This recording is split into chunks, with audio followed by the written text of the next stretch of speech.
Seorang ayah yang hanya memberikan nafkah tanpa mendampingi tumbuh kembang anak dengan alasan karena bekerja jauh dari rumah, apakah bisa disebut ayah yang baik?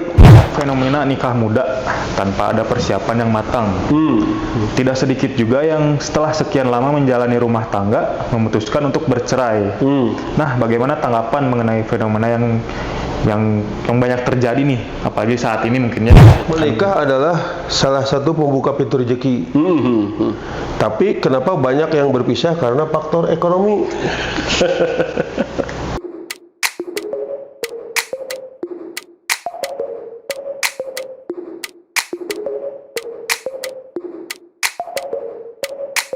Bismillahirrahmanirrahim.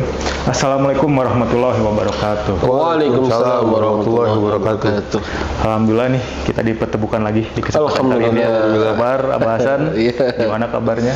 Alhamdulillah. Pak Sobar gimana kabar? Alhamdulillah sehat luar biasa. Masya Allah. Kemarin mudik kemana Abah? Kemarin keliling-keliling ke luar kota. Oh, keluar kota. Subang. Pak Sobar kemana mudik? Alhamdulillah jauh. Kemana? Dari Cimahi ke Padalarang. Jauh sekali. Jauh sekali itu. Luar kota ya. Itu luar kota itu. Luar kota, Pak. Iya betul, Dari luar kota kota. Cimahi ke Kabupaten Bandung Barat. Kabupaten Bandung Barat. Iya, Masya Allah. Ya alhamdulillah tidak terasa bulan suci Ramadan sudah kita lewati ya. Iya, alhamdulillah ya. Dan mungkin sekarang kita akan menyambut nanti ada sholat Idul Adha ya. Iya, ada hari raya Idul Adha ya. Idul Adha, nanti kita sholat seperti kemarin kan, kalau saya sih kemarin sholatnya di rumah orang tua di Oh, nggak di lapang gitu? di lapang, maksudnya di depan masjid, cuman nggak di sini gitu maksudnya di rumah di kediaman orang tua. Oh iya, udah mudik ya berarti ya? Ya mudik, jadi mudiknya juga masih dalam kota, Oh, nggak interlokal. lokal ya. Lumayan luar kota kan? Maksudnya dari kabupaten ke kota. Kota itu. Ya alhamdulillah Abah sama Pak Sobar. Ya. Ya hari ini kita ada format yang berbeda nih, seperti kemarin-kemarin kan formatnya kita ini ya membahas sebuah tema gitu ya. Betul. Nah kalau sekarang nih kita melibatkan teman-teman Maincast juga nih. Ada beberapa pertanyaan nih dari teman-teman. Mungkin di sini nanti kita akan coba bacakan pertanyaannya, lalu mungkin kita akan bahas ya Pak ya. Oh sekarang jadi tanya jawab ya, tanya jawab. Jadi jawab, betul. lebih mungkin kemarin kan satu tema, sekarang mungkin bisa menyangkut beberapa tema mungkin dari pertanyaan ini. Tapi tentang seputar keluarga kan? Ya, tentang- Nggak politik kan? Nggak kan? di luar kemampuan saya kalau gitu. Di luar kemampuan saya juga soalnya. Tapi ada loh hubungannya antara politik dan keluarga. Oh gitu. Apa Bang? Ada, karena sikap seorang politikus itu sangat ditentukan oleh pendidikan keluarga. Oh, seperti itu, Pak? Iya, ngaruh banget. Ya, mental, kemudian juga karakter, attitude, ya. Termasuk kemampuan berpikir kreatif, strategis itu dimulai dari rumah itu.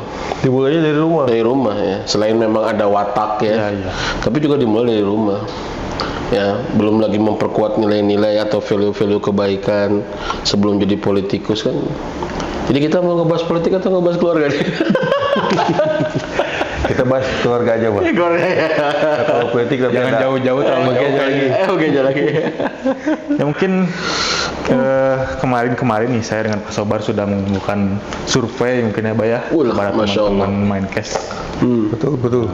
Ya di sini mungkin ada beberapa pertanyaan yang mungkin kita bantu sampaikan keresahan mereka seperti apa, dan mudah-mudahan dengan kita menyampaikan pertanyaan mereka ini mereka bisa lebih tenang dan bisa menjadi petunjuk setidaknya untuk bertindak ke depannya seperti Oh itu. iya, Ya, Pak ya. betul. Betul, dan kebenaran pertanyaannya itu realita. Di lapangan ya? Betul, di lapangan dan Nggak terlalu kenyataan. berlangit-langit gitu? Betul, tidak. Udah membumi gitu ya? Membumi sekarang. Ya, apa tuh pertanyaannya? Pak Sobar silakan Boleh. pertanyaannya. Nih salah satu pertanyaannya bahas seperti ini. Gimana? Seorang ayah yang hanya memberikan nafkah tanpa mendampingi tumbuh kembang anak dengan alasan karena bekerja jauh dari rumah, apakah bisa disebut ayah yang baik? Apakah bisa disebut ayah yang baik? Waduh, langsung pertanyaan baik dan buruk gitu. Iya, betul. Ya, jadi ya ayah yang baik itu adalah ayah yang bertanggung jawab lah, jelas lah ya. Ayah yang bertanggung jawab, kemudian juga ayah yang menjalankan amanahnya, ya, amanah, bertanggung jawab, dan juga bersungguh-sungguh untuk menjalankan amanah itu, gitu ya. Dan ketika seseorang itu menjalankan amanahnya, maka dia akan diwujudkan dengan berbagai macam upaya, yaitu ya, termasuk mungkin membersamai anaknya, ya, tumbuh kembangnya itu ya, pendidikannya, kemudian juga urusan fisiknya juga kan, materinya kan, dan nafkah itu adalah baru sebagian saja memenuhi syarat untuk bisa menjadi ayah yang bertanggung jawab ya. Bahkan kalau kita lihat makna qawam ya dalam surat An-Nisa ayat keberapa itu? 34 ya. A'udzubillahi minasyaitonirrajim. Ar-rijalu qawwamuna 'alan nisa bima faddalallahu ba'dahum 'ala ba'din wa bima anfaqu min amwalihim. Jadi laki-laki itu qawwam buat perempuan ya. Dan disebabkan dilebihkan oleh Allah ya laki-laki itu, dan disebabkan memberikan nafkah. Jadi memberikan nafkah itu syarat untuk bisa tertegaknya qawam, dan salah satu makna qawam itulah mendidik anak, dan wujud daripada pendidik anak adalah membersamai tumbuh kembangnya. Jadi itu poin pertama ya. Ketika ada pertanyaan itu kayak begitu, apakah ketika ayah itu jauh dari anaknya mencari nafkah, kemudian apakah disebut dengan ayah yang baik? Kita samakan dulu persepsinya nih, ayah yang baik itu kayak gimana. Nah, ayah yang baik adalah ayah yang bertanggung jawab, yang menunaikan kewajibannya sebagai ayah, baik berupa memberikan nafkah ataupun memberikan pendidikan. Ya, nah, tetapi pada faktanya tidak semua ayah itu bisa sepenuh waktu atau ya sebagian besar ada di rumah. Ya, betul. Karena yang disebut ayah mendidik pun bukan berarti harus selalu ada di rumah gitu ya, atau bisnisnya ada di rumah atau kerjanya ada di rumah, enggak. Ya, tetapi ayah yang mendidik itu adalah, atau ayah yang menjalankan tanggung jawab pendidikan itu adalah yang terlibat ya, dan terlibat itu tidak mesti harus pada tataran teknis, apalagi seorang ayah gitu. Bahkan ini lebih kepada ibu kalau teknisnya, tetapi ayah ikut mendesain, merencanakan gitu ya, ikut mencarikan solusi ya buat anaknya, kemudian juga mau cek orang sudah mah diri riweuh gitu ya, ku anak gitu ya, ketika anak ada masalah dia juga respect gitu.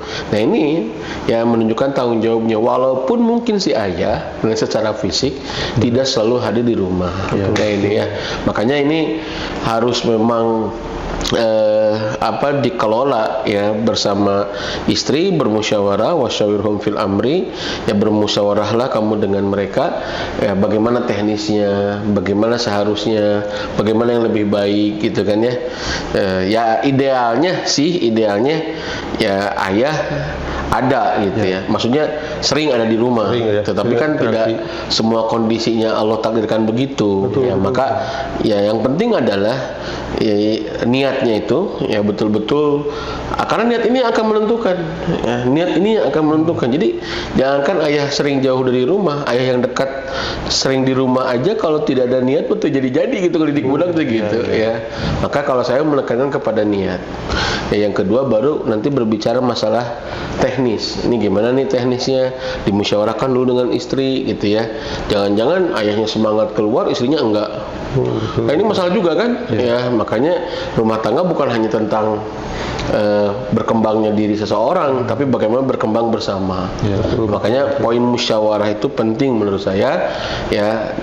Maka ketika si istri atau si ayah bekerja di luar pun ya, si istri support, si istri ridho ya, sebagai ibu dari anak-anak kita begitu. Wallahu a'lam bishawab. Terima kasih ya, Bah. Ya. Mudah-mudahan teman mereka sudah terjawab ya pertanyaannya dan bisa dimengerti. Ya. Dan kasih pengertian juga ke anak mungkin ya, dari sebagai ayah juga mungkin ya. Kenapa ayah tidak bisa mendampingi mungkin ya. Takutnya kan si anak salah paham mungkin ya, Pak. Betul. Ya. Apalagi yang masih kecil tiba-tiba ketemu dewasa, udah remaja mungkin ya. Mungkin kerjanya di luar negeri gitu kan gitu. Betul, makanya komunikasi komunikasi dengan anak pun tidak bisa ditinggalkan. Walaupun tadi menurut saya adalah kan setiap orang kan kasusnya beda-beda kan. Betul. Ada yang jauh dari anak teh, apa yang dimaksud tidak mendampingi tumbuh kembang anak teh, itu seberapa lama kan, seminggu sekali ya, atau sebulan sekali, atau setahun sekali, atau kayak gimana kan. Makanya setiap kasus tentu memiliki ya apa namanya solusi teknis yang berbeda-beda gitu. Tapi pada intinya adalah setelah niat, nah ini bagaimana membangun komunikasi dengan keluarga ya, baik dengan pasangan ataupun dengan anak-anak. Karena jangan sampai jauh tapi los pisan gitu ya. Berarti intinya yang penting walaupun jauh tetap berkomunikasi, Bah ya. Iya, betul. Masya Allah. Ada lagi? Masih ada nih, Bah. Tadi jawaban yang pertama mudah-mudahan bisa menjawab pada teman-teman Menkes yang sudah berkontribusi memberikan pertanyaan ya, Pak Sobar ya. Betul. Nah, ini yang selanjutnya nih, Bah. Pertanyaan selanjutnya dari teman-teman Menkes semua ini, banyak fenomena nikah muda tanpa ada persiapan yang matang. Tidak sedikit juga yang setelah sekian lama menjalani rumah tangga memutuskan untuk bercerai. Nah, bagaimana tanggapan mengenai fenomena yang banyak terjadi nih, apalagi saat ini mungkin ya? Kan ya mungkin kalau untuk nikah muda sih sebetulnya dari dulu juga udah ada ya, Boy ya, dari orang tua kita juga ya. Iya, dan ini kan antara nikah muda dan orang yang bercerai gitu ya. Ya, satu, ini belum tentu ada kaitannya. Belum tentu ada kaitannya. Oh, kalau nikah muda jadi mudah bercerai, kan nggak begitu juga kan? Karena faktanya juga nggak sedikit orang yang nikahnya udah dewasa Bercerai juga. Kalau yang kemudian yang kedua nih, ini yang dimaksud definisi nikah muda teh naon tah? Jadi nikah muda itu kebanyakan usia, Bah. Nah, usia muda itu usia berapa yang disebut dia nikahnya muda itu? Jadi mungkin baru lulus SMA. Iya. Sebetulnya kalau dalam Islam itu bukan nikah muda sebenarnya. Saya aja baru usia 19 tahun akhir nikah, alhamdulillah. Apa? Nikah. Apa 19 tahun? 19 tahun. Alhamdulillah. Ya, Pak Sobat. Saya usia 26, Bah. Oh iya. Karena rata-rata kayak gitu ya 25, 26 kalau laki-laki ya. Iya. Gitu. Saya 19 tahun akhir 20 awal lah, itu Desember nikahnya November 2006. Ya itu teh. Jadi masih muda. Tapi apakah itu nikah muda atau istilahnya nikah dini ya? Yang jelas kan itu bukan nikah dini, itu nikah Hasan kan, nikah bukan dini kan? Bukan. Cuma karena di zaman istri saya Dewi, jadi bukan dini gitu. Karena zaman sekarang mungkin karena banyak pemahaman, Bah ya. Jadi ketika menikah di bawah usia 20 itu disebut nikah muda. Ya kan masih kecil mungkin. Padahal bukan ya. Bukan, karena itu kan dalam Islam itu kan sudah balik. Makanya Nabi kan bilang ya ma'syarus syabab, kan begitu kan, man istata'a minkumul ba'ah falyatazawwaj. Wahai pemuda, ya barang siapa yang sudah mampu di antara kalian itu al-ba'ah. Al-ba'ah itu apa? Al-ba'ah itu bukan berarti harus punya rumah, punya kendaraan ya, atau kerjaan mapan. Kata Nabi yang disebut al-ba'ah itu, kata para ulama, Nabi bilang al-ba'ah itu adalah al-jima. Ya, itu hubungan suami istri secara fisik ya. Jadi barang siapa yang sudah balik dan mampu melakukan itu, falyatazawwaj, maka menikahlah. Ya, fa in lam yastati fa alaihi saum atau fa alaihi bisaum fa innahu wija. Kalau belum mampu banyak saum karena itu adalah benteng. Jadi syabab itu siapa syabab? Syabab itu ya setelah tufulah, setelah remaja, setelah anak. Ya 0 sampai 15 tahun maksimal. Ya maksimal 15 tahun balik tuh. Ya itu sudah syabab, 15 tahun ke atas sudah syabab sebetulnya secara pandangan syariat. Tapi kan tentu ada pandangan kultur di kita kan ya, yang ini juga mungkin harus jadi pertimbangan gitu kan ya. Tapi ala kulli hal menurut saya itu tidak mudah. Yang jauh lebih penting itu bukan mudah dan tidak mudah sebetulnya. Yang jauh lebih penting itulah disiapkan atau tidak. Nah ini. Karena kalaupun dia katakanlah umurnya sudah ya 26 tahun, 27 tahun, 30 tahun bahkan, ya kalau tidak disiapkan ilmunya ya hancur-hancur juga gitu. Ya maka menurut saya adalah poinnya adalah bukan tentang usia, tapi tentang kesiapan untuk menjalani pernikahan. Ya maka persiapan itu ada persiapan finansial, ya usaha tuh budak tuh gitu kan. Kalau laki-laki ya, bukan perempuan. Ada persiapan fisik, Ya, ada persiapan ilmu gitu ya, intelektual, ada persiapan spiritual juga, tentang ada persiapan juga nafsiyah tentang kejiwaannya gitu kan, atau sosialnya. Ini sudah disiapkan belum gitu. Ya, jadi bukan poinnya, kalau saya melihat adalah bukan muda atau tidak muda gitu ya, tetapi bagaimana menyiapkan tentang kesiapannya ya. Iya, tentang kesiapan. Jadi kalau mau berumah tangga tidak disiapkan, ya jangankan usia 19 atau 20 tahun. Usia tua pun Usia tua pun banyak ya kan. Sebetulnya fenomena pernikahan itu di tahun 2023 itu menurun. Datanya begitu, Kang. Jadi datanya di 2023 itu adalah nurun, bahkan drastis, tinggi banget. Nah, ini saya belum melihat hasil-hasil penelitian kenapa ya bisa menurun angka pernikahan itu. Yang tinggi malah angka perceraian. Jadi angka pernikahan turun, perceraian makin naik terus, nggak ada turunnya itu. Dari tahun 2014 saya lihat datanya terus naik. Ya, sampai tahun berapa itu ya 500.000 pasangan lebih itu satu tahun itu udah bercerai di Indonesia. Ya, tahun 2016 atau 17 lah ya, itu pernah saya baca datanya. Mengerikan juga. Betul. Jadi kenapa itu fenomena perceraian itu menurut saya bukan tentang usia, tapi tentang disiapkan atau tidak. Ilmu pernikahan ya, bukan ilmu nggak pernikahan. Jadi di kita tuh kadang-kala ada pernikahan itu seperti level akademik. TK, SD, SMP, SMA, kuliah, nikah. Seolah-olah kalau sudah kuliah itu nikahnya pasti mapan, atau setelah selesai SMA kuliahnya mapan. Enggak begitu. Itu bukan strata pendidikan menikah deh.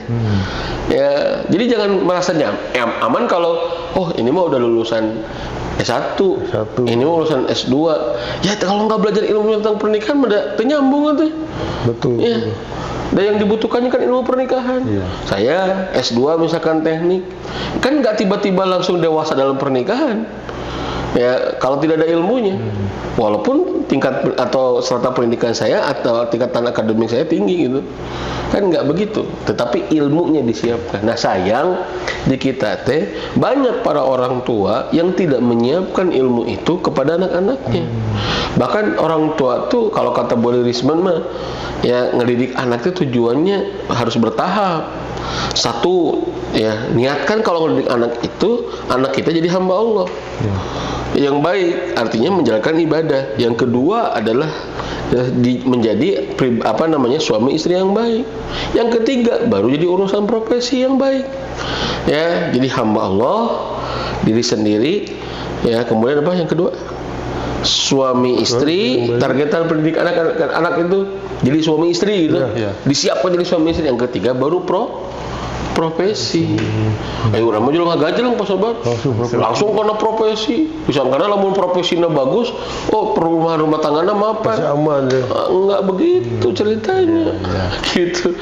Ya, kita suka salah alamat gitu ya. Itu mungkin pengaruh lagu juga ya, alamat palsu ya. Berarti karena fenomena perceraian itu karena ilmunya itu, yang kurang ilmunya itu ya? Iya, salah satu faktornya adalah kurang disiapkan ilmunya gitu. Jadi ketika menjalani rumah tangga tanpa ada komitmen, tanpa ada tujuan, mereka rumah tangga tidak ada tujuan. Iya, atus. Yang satu kemana, yang satu kemana. Atau bareng-bareng gak jelas itunya. Ya, jadi yang satu suaminya, ingat ya kan kata Pak Sobar, supir. Masih ingat ya? Supirnya nggak tahu kemana, ya penumpangnya nggak ingetin supirnya, udah tuh tersesat tuh. Ya, jadi malah ajeg lah. Malah ajeg. Wallahu alam bishawab. Ya, mudah-mudahan bisa menjawab ya tadi tentang masalah fenomena nikah muda. Jadi bukan tentang usia. Ya, bukan tentang usia, tapi tentang persiapannya gitu ya. Oke, selanjutnya mungkin ada pertanyaan lagi ya Pak Sobar? Ada pertanyaan. Banyak Pak. Aduh. Alhamdulillah banyak nih. Wah, Masya Allah. Untuk pertanyaan nomor 3 dari teman-teman Manikais seperti ini, Bah. Apa tuh? Menikah adalah salah satu pembuka pintu rezeki. Tapi kenapa banyak yang berpisah karena faktor ekonomi? Bagus tuh ya. Menikah adalah pembuka pintu rezeki. Betul. Tapi kenapa banyak yang berpisah? Karena faktor ekonomi. Betul. Enggak, tapi sebetulnya karena rezeki itu bukan hanya urusan ekonomi. Karena untuk umumnya kan rezeki itu dipatoknya Iya. ekonomi ya. Ekonomi. Jadi kan apakah menikah memudahkan rezeki? Ayatnya sih bilang begitu ya. Allah kan bilang kan iyakunu fuqara, ya, jika mereka itu fakir ya, maka Allah akan mengayakan mereka, yughnihumullah. Allah akan memberikan kekayaan kepada mereka kalau orang yang menikah itu fakir, nggak mampu apa-apa. Ya, jadi yang jadi masalah adalah mendefinisikan rezeki itu dengan harta. Nah, itu. Betul. Yang kedua, kadangkala definisi rezeki itu lapang sempit itu adalah kehendak kita. Aku mah rezeki kita sempit. Kenapa nggak bisa beli iPhone baru? Cocok nggak ngomong kayak begitu menurut Pak Sobar? Cocok nggak? Tidak. Enggak kan? Ya artinya kan orang kadang mendefinisikan rezeki sempit dengan keinginannya gitu. Iya. Oh, kalau keinginan saya belum banyak terbeli, berarti rezeki saya Berkurang. sempit gitu kan? Betul nggak? Banyak kan orang mengukur kayak begitu kan? Iya. Padahal kan nggak begitu itu. Jadi saya yakin bahwa menikah itu adalah melapangkan rezeki. Tetapi rezeki itu adalah bukan tentang uang gitu, tentang apa yang kita pakai, tentang apa yang kita infakkan, tentang apa yang kita makan kan gitu kan.